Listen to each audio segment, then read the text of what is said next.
So I, nearly adult female, have a half-sister Leah, tween. Leah and I share the same room, but my stepdad is her dad. My dad died a few months before my mom got married. My stepdad for years has tried to take over as the dad in my life. He wanted to adopt me and change my name. He tells people I'm his daughter and that he's my dad. My mom does the same. She was angry with me for a couple of years for ending the adoption dream. They decided that Leah didn't need to know, and so they've always told her we're full sisters, and it just took them a while to have her. Leah has often questioned why I call her dad by his name. It has always been something I've told my mom and stepdad they need to fix because I would tell her the truth someday. They said I wasn't allowed to, and that I could see this as a chance to let my stepdad be just my dad and to stop with the childish nonsense that I'd been keeping up for the last decade. Leah grew more and more questioning about it, so a few weeks ago I told her the truth after telling my mom it would happen. I showed her photos of my dad. I told her I still loved her, but that her dad was not mine. She asked if I disliked her dad. I told her simply he could never replace my dad. She told me she'd feel the same way if hers died and Mom remarried. I told her I was glad she understood. She asked me if it made me sad or mad when people said the wrong thing about him being my dad. I said it did. That I didn't like it much, but I tried not to hold it against people. They were so angry when my mom and stepdad realized I'd told Leah. I was grounded for 3 weeks for going against them and for putting Leah in a bad situation. I argued back at the time that they were the ones who lied. My stepdad said it was not a lie because, despite legally and biologically not being my dad, he was the one who was there. He would be the one walking me down the aisle one day, and he would be a grandpa to my future children. And he's the one who will have been my dad for more than a decade. I told him he'll always be my stepdad of a decade or 2 decades or 3 decades, but the step will always be there. They're still angry and they upset Leah by correcting her and trying to make her call her dad my dad. So I feel bad now that she's got pressure on her to do what doesn't upset me. My mom pointed out that it's all my fault. Am I the idiot? Not the idiot. Please get out of that house as quickly as you can. Your mom and stepdad are the ones acting childish. The adult thing to do is to admit the truth rather than live a lie. My dad literally visits the grave of my mom's first husband at least once a year and encouraged my older sister to have a relationship with her father's family. Your mom and stepdad are too immature to be proper parents. And it's funny that he just assumes that he'll be there to walk OP down the aisle or be a grandfather. Like they're not doing everything to convince OP to cut them off the second she can. Like, yeah, in a normal, healthy version of this situation, it would be super touching to let stepdad take that spot. But in this situation, I'd laugh in his face. I'd tell her the truth someday. They said I wasn't allowed to. Why do so many parents try and play this stupid game? If more than one other person knows these family secrets, they will eventually come out. It causes more damage than if they'd sat down and explained what happened and that they love each other. In any case, there's no turning back for any of them. Why not tell the truth?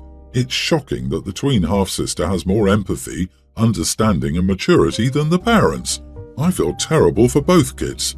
They're probably using stepdad's last name on paper without the legal change. You can do this for a lot of things, actually. My high school boyfriend was registered under his stepdad's last name in school, but when it came time for legal things like his diploma, it was under his birth dad's name. Seriously, I want to smoke what the stepdad is smoking. He seems to be way more delusional than my delusions of becoming a billionaire by 30. OP, reassure half-sister that you are sisters and will always love her. Get out of that house ASAP and cut contact with the entitled stepfather. And consider they're trying to force you to be his daughter. They may deny you contact with your sister once you leave, but the problem is someday she will leave also. It's all their fault. All of it. Every bit of it. My sister-in-law, husband's sister, 29, and her husband, 34, rent out our basement currently. They have the entire basement to themselves, with the exception of my laundry area. They pay $450 a month to be here, and 9 times out of 10 they eat their meals with us as well. They chip in very little to food cost, however. They ran into hard times and needed somewhere to go 2 months ago, and we opened our doors to them, despite me being ready to pop. I had my daughter 2 weeks ago. Since they moved in, my sister-in-law will sleep all day, she works overnight shifts, and my brother-in-law will come upstairs to my living room about 5 or 6 a.m. and take over the entire space. He'll put the TV on and then sit there with his laptop playing video games, and he will not leave the living room at all until 8 or 9 p.m. My sister-in-law even brings his food to him in the living room. The only time he gets up is to go to the bathroom or get himself coffee. Now, he's very much a 50s-style Southern boy. This man does not lift a finger at all, and he has never so much as boiled water because that's a woman's job. He doesn't pull that crap with me, but he does when it comes to my sister-in-law, who works all day when he is unemployed due to a back injury. Anyway, I breastfeed my daughter and I refuse to be limited in my own space, so I will absolutely go into the living room and nurse my child. I make sure I'm not exposed. Damn near every time I go to nurse, he'll be like, "I don't want to see that crap." Think Southern hillbilly accent. Or when my husband gets home, he'll say, "She trying to whip her boobies out of my face again." And I'm honestly so fed up and disgusted with him that I snapped and told him he's not welcome in my living room at all anymore, and he can sit his stupid butt down in the area his wife pays for. Sister-in-law is trying to get me to change my mind because they don't have a TV down there. The plug-in doesn't reach his laptop, and sitting on the bed all day hurts his back. But I refuse. I don't care how much discomfort it causes him. He grosses me out, and his face makes me want to vomit, and he needs to stay away from me completely. My husband is on my side, per usual, but it's causing issues for my sister-in-law because her husband's just an idiot in general. Am I the idiot? Not the idiot. They rent the basement space. The living room is your space. He has no business taking up your space and then complaining when you use it as well. Actually, sister-in-law needs to leave this unemployed adult who just sits on his butt the whole freaking day doing nothing, with the excuse of a new ailment every few months. People divorce for no apparent reason, but in such cases they have to, but they don't. I wonder why. I don't think he actually has a back injury. Every year it's something different, like last year it was crow's feet, the year before it was his shoulder. He just finds every excuse possible not to work, and he will ride out an injury for at least 10 months out of the year, work for 2 months, and then claim a new injury. He's just lazy. Crow's feet? Like the wrinkles next to your eyes? An extension cable costs $5. If the bed hurts his back, then he can sit on the floor or buy a chair. This guy is overstepping boundaries. They rent the downstairs. He can at least ask if he wants to play a game or use your TV. And to give you crap over breastfeeding? He has to go. I, 30 male, have been on edge lately, and the complications with my wife's 31 pregnancy have only added to our stress, her even more so. After a long, messy delivery, my wife was having trouble talking and couldn't calm down, and was breaking down essentially. She was just wheezing and reaching for the baby for a few minutes, and the nurse said, "You need to calm down, it's over, it's not about you anymore."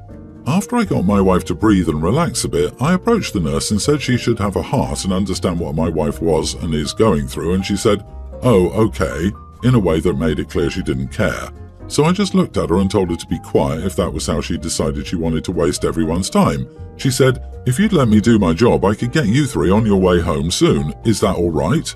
I said I was sorry, but I wasn't going to let my wife be treated like that, and if this was a chore for her to deal with, she should rethink being a nurse. I saw her wipe a tear a bit later. I hurt her feelings and I felt bad. Not the idiot. This nurse was exactly like the monsters who gave my mum PTSD by mistreating her during and after her birthing me. There's a notion that you stop being a real person once you become a mum because you've essentially passed your personhood onto your kid. You yourself don't matter at all anymore. It's dangerous misogyny, and I'd never feel safe with a nurse like that. I hope she gets fired. I think the nurse forgot that it's not about her. It absolutely is about both mother and baby. I kicked a nurse out for having an attitude and requested a different one. I just had a baby and I didn't care what was going on in her life at that time to have a crappy attitude, but I wasn't about to deal with it. 24 hours of labor followed by an emergency C-section. Get your attitude out of my room. You did the right thing. You're a great husband for standing up for your wife. Yes, most of us don't want conflicts, especially in stressful situations, but your wife went through serious trauma, and that was a seriously unkind thing to say to her. "It's not about you anymore" is messed up. Your baby needs a healthy mother, not someone who disregards their own health and struggles. Precisely. The nurse's comment makes it seem like she was just a vessel, and now that she's emptied, she doesn't matter anymore. She's still a patient who needs care. No nurse should be speaking to a patient like that. OP should report this incident to her supervisor, if for nothing else to show her that there are consequences should she do this to another patient in the future. My 22 female best friend Jenny, 23 female, just recently had a baby with her husband Tom, 25. My boyfriend and I met their baby boy for the first time last weekend when they came over to our flat for dinner. We have a hot tub on our balcony that my parents gave us for Christmas last year, and I told them to bring swimwear so we could go in after dinner. My boyfriend wasn't up for it, so he held the baby while we three got ready to get in the tub. Jenny was the last person to get changed and came out of the bathroom in a bikini. I thought she looked amazing, really happy and glowing, but Tom laughed and said something about her still having some weight to lose before she'd be as attractive as she was before her pregnancy. I was a bit stunned by that comment, and even though Jenny didn't say anything, her smile disappeared and she looked obviously uncomfortable. She and I had talked about her struggle with weight gain during her pregnancy, and I thought Tom's comment was more than insensitive. I got angry because I started wondering why he might be saying to her in private if he was comfortable dropping lines like that in front of other people. So I responded, "She just had a baby, what's your excuse?" The dude has a hefty beer belly and a double chin but thinks he can joke about a new mom's weight. He got really defensive and told me that I needed to learn how to take a joke before stomping off to the hot tub. Jenny chuckled at my comment, and I thought that was that. But when they left for the night, Tom pulled me aside and told me to keep my nose out of other people's business. I don't think I was entirely in the wrong, but my boyfriend told me I shouldn't have reacted at all because it really wasn't my business. I think Tom's reaction speaks for itself, making me wonder whether I might have been the idiot in that situation. Not the idiot. Insulting your partner in front of other people deserves a calling out. Good for you, OP. Keep fighting the good fight. The only way to stop a bully is to throw whatever they're giving right back in their smug face. We cannot tolerate the intolerable. Also, he can't claim it's a private matter when he said it right in front of you. Why can he joke about his wife's body after she just gave birth to his baby, but no one can respond in kind about his body? Now you know why she struggled with her weight gain during pregnancy, because she had an insecure idiot at home making comments about it. And your boyfriend's reaction is a huge red flag if you ask me. Yeah, the boyfriend's don't rock the boat attitude really rubbed me the wrong way, especially since the woman getting insulted was OP's best friend.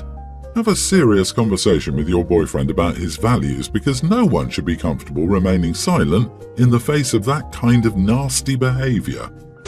My son just graduated high school and we were paying so he could go on a road trip with his friends. He was supposed to go Wednesday, but my wife's mother and father got in a car accident. They live in another state, so we drove about 4 hours.